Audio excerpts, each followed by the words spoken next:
नोएडा से एक बेहद दर्दनाक और झकझोर देने वाली खबर सामने आई। घने कोहरे और लापरवाही ने एक युवा सॉफ्टवेयर इंजीनियर की जान ली। बताते हैं आपको विस्तार से। नमस्कार, मैं हूं अनुराग पांडे और स्वागत करते हैं आप सभी का भारत एक्सप्रेस में। दरअसल यह हादसा उस समय हुआ जब 27 वर्षीय युवराज मेहता गुरुग्राम से नोएडा के सेक्टर 150 स्थित टाटा यूरिका पार्क जा रहे थे। शुक्रवार देर रात करीब 12 बजे कोहरे की वजह से सड़क पर विजिबिलिटी लगभग शून्य थी। सेक्टर 150 मोड़ के पास यूटर्न के दौरान युवराज को आगे का रास्ता साफ दिखाई नहीं दिया। उनकी ग्रैंड विटारा कार सड़क किनारे बने नाले की दीवार तोड़ती हुई एक खाली प्लॉट में जा गिरी। इस प्लॉट में मॉल के बेसमेंट के लिए करीब 30 फीट गहरा गड्ढा खोदा गया, जिसमें नाले का पानी भर चुका था और वो दलदल बन चुका था। कार गिरते ही तेजी से पानी में डूबने लगी। युवराज ने हिम्मत दिखाई और फिर किसी तरह कार से बाहर निकलकर उसकी छत पर चढ़ गए। उसी हालत में उन्होंने अपने पिता राजकुमार मेहता को फोन किया और रोते हुए कहा, पापा मुझे बचा लो, मैं मरना नहीं चाहता। पिता ने तुरंत डायल 112 पर कॉल कर पुलिस को सूचना दी और खुद भी मौके के लिए निकल पड़े। कुछ ही देर में पिता घटनास्थल पर पहुंचे। पुलिस, दमकल विभाग और अन्य टीमों भी वहां पहुंच गई। छोटी और बड़ी क्रेन, रस्सियां और लाइट्स मंगाई गई, लेकिन घना कोहरा राहत कार्य में सबसे बड़ी बाधा बन गया। युवराज और उनके पिता के बीच कुछ ही मीटर की दूरी थी, फिर भी दोनों एक दूसरे को देख नहीं पा रहे थे। युवराज मोबाइल की टॉर्च जलाकर लगातार मदद के लिए चिल्लाते रहे। वह बार बार कहते रहे, पापा मेरी कार डूब रही है, मुझे बचा लो। करीब 80 मिनट तक उनकी आवाजें सुनाई देती रही, लेकिन ठंडा पानी, गहराई, लोहे की सरिया और अंधेरे की वजह से कोई भी व्यक्ति पानी में उतरने को तैयार नहीं हुआ। आइए सुनते हैं पिता ने क्या कुछ जानकारी था कि मैं नाले में गिर गया हूँ, तो मैं वहां पहुंच गया था। क्या कुछ देखा आपने उधर? बहुत दुखद घटना है। धुंध थी, क्लियर विजिबिलिटी वहां नहीं नजर आ रही थी। तो मैंने बेटे को बोला कि तुम हो कहाँ, तो उसने एग्जैक्ट लोकेशन बताया अपना मोबाइल का टॉर्च ऑन करके। फिर वहां से एक हल्की रोशनी पता चली कि कहाँ पर है वो। दूर से था, काफी दूर चला गया था। तो वहां तक अगर जाता कोई गोताखोर या तैराक जाता और उसको रस्सी के सपोर्ट से ले आता तो मेरे बेटे की जान बच सकती थी। उपकरण की कमी और जो वहां पर कर्मचारी या अधिकारी थे वो सक्षम नहीं थे तैर कर उसको बचाने का। मतलब तैराकी नहीं था उनके पास या गोताखोर नहीं था।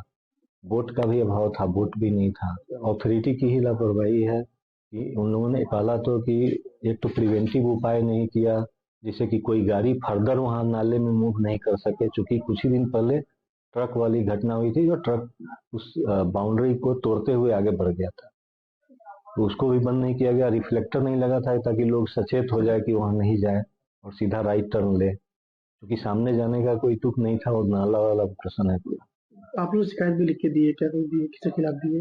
अथॉरिटी के खिलाफ मैंने शिकायत दी है और वेल्डर के खिलाफ दी है। अब क्या मांग करेंगे सरकार से? मांग तो यही करेंगे कि उचित कार्रवाई हो और फर्दर कुछ न घटना घटे, उसका पूरा वहां पर इंतजाम हो। एक चश्मदीद डिलीवरी बॉय मुनींद्र ने बताया कि उसने खुद युवराज को मोबाइल की रोशनी में मदद मांगते देखा। पुलिस ने भी पानी बहुत ठंडा और खतरनाक होने की बात कहकर अंदर उतरने से मना कर दिया। मुनींद्र ने हिम्मत जुटाकर कमर में रस्सी बांधकर उतरने की कोशिश की, लेकिन घने कोहरे और अंधेरे में कुछ दिखाई नहीं दिया। इस दौरान एक डिलीवरी बॉय ने भी घटना की जानकारी दी। आइए आपको बताते हैं उन्होंने क्या कहा। इसमें जी जो गाड़ी एक्सीडेंट हुई है कोहरे में, वो करेक्ट 12 बजे के करीब हुई है। गाड़ी गिरने के बाद पानी में लड़का 1 घंटा से 2 घंटे, लगभग 1 घंटा 45 मिनट तक लड़के ने खूब अपने बचाने की गुहार लगाई है कि भाई मुझे बचा लो, किसी भी तरीके से बचा लो। मौके पे पुलिस भी थी एंड SDRF भी थी और अग्नि विभाग वाले भी थे, फायर ब्रिगेड वाले भी थे। किसी ने उसकी मदद नहीं करी। बोल रहे थे ठंडा पानी है, हम नहीं जाएंगे अंदर, इसमें सरिया है अंदर, हम नहीं जाएंगे।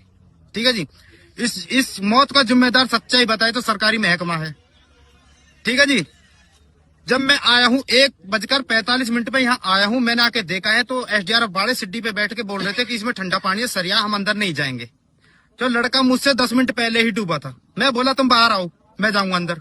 वो बाहर आए, मैंने अपने कपड़े उतारे, मैंने कमर पे अपने पर रस्सा बांधा और कम से कम 50 मीटर अंदर गया मैं, और कम से कम 30 मिनट मैंने वो लड़का ढूंढा अंदर इस पानी में। रात 2:45 बजे 30 मिनट तक मैंने वो लड़का ढूंढा। ना तो मुझे गाड़ी मिली, नहीं मुझे लड़का मिला।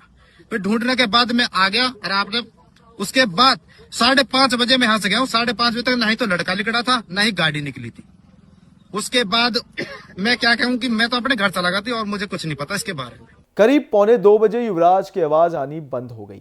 कुछ ही देर में वह कार समेत दलदल में पूरी तरह समा गए। एनडीआरएफ की टीम गाजियाबाद से करीब 1:55 पर पहुंची। कई घंटे की मशक्कत के बाद सुबह करीब 4:30 पर युवराज का शव बाहर निकाला जा सका। युवराज मेहता गुरुग्राम की एक निजी कंपनी में सॉफ्टवेयर इंजीनियर थे। वह अपने माता पिता के इकलौते बेटे थे। उनकी मां का कुछ साल पहले बीमारी से निधन हो चुका है। उनकी बड़ी बहन की शादी हो चुकी है और वह विदेश में रहती है। इस हादसे ने पूरे परिवार को तोड़कर रख दिया। घटना के बाद स्थानीय लोगों का गुस्सा फूट पड़ा। लोगों ने नोएडा प्राधिकरण और बिल्डरों पर गंभीर लापरवाही के आरोप लगाए हैं। आपको बता दूं, उनका कहना है कि यह कट पहले भी हादसों का कारण बन चुका है। कई बार बैरिकेडिंग और चेतावनी बोर्ड लगाने की मांग की गई, लेकिन कोई कार्रवाई नहीं हुई।